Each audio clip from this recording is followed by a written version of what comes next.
欢迎收看6小时的财经快讯。首先是英国个人电脑制造商 Raspberry Pi 上市首日股价飙升，提振了伦敦沉寂的新股市场。让我们关注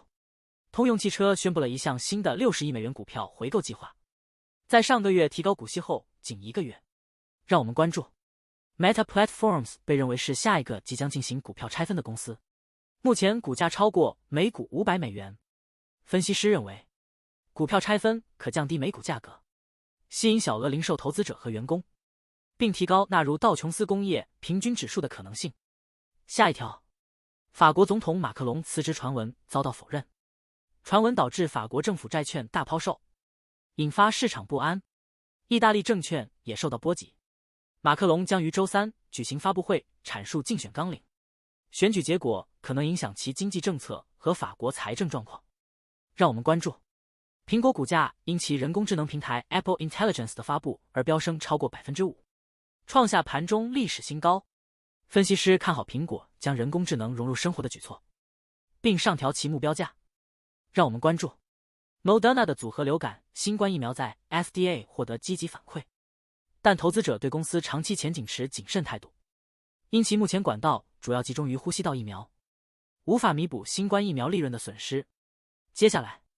万事达卡计划在2030年前逐步淘汰欧洲线上支付的信用卡手动输入，并采用电子商务代币化、点击支付和生物识别认证，以更好地保护商家和消费者免受欺诈。下一条，派拉蒙受到至少5个收购方的追捧，包括 Skydance Media、阿波罗全球管理公司和索尼集团的联合出价， Lionsgate 娱乐公司、Viacom CBS 和阿里巴巴影业集团。下面这条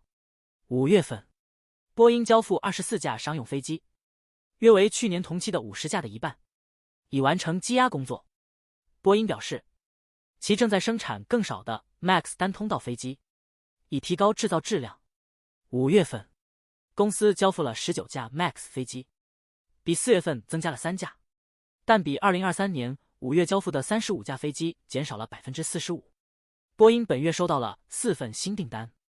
全部来自台湾华航的787-10梦想客机。接下来，美股在观望美联储会议以预示利率路径之际，抹去了盘初跌幅，徘徊于历史高点附近。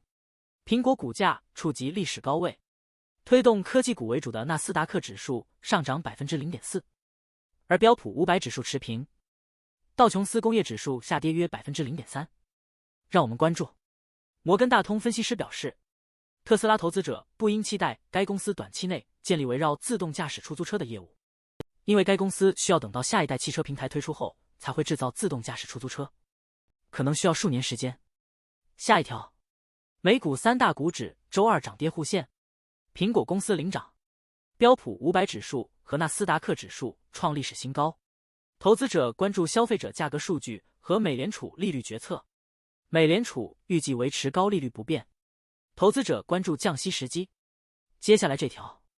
埃隆·马斯克撤销了对 OpenAI 及其首席执行官 Sam Altman 的诉讼。马斯克最初指控 OpenAI 背离了开发非盈利人工智能造福人类的初衷。接下来，周3发布的5月份消费者物价指数 CPI 将影响美联储未来的利率政策，预估总体通胀率为 3.4%， 与4月份持平，月环比上涨 0.1%， 低于4月份的 0.3%。 最后这条是沃尔玛 WMT 赢得华尔街青睐，但该零售巨头需要电子商务业务的业绩来维持其储地位。公司计划利用人工智能、广告和庞大的实体店网络，在未来1-2年内使其长期亏损的电子商务业务实现盈利。以上是过去6小时的财经快讯，我们6小时后见。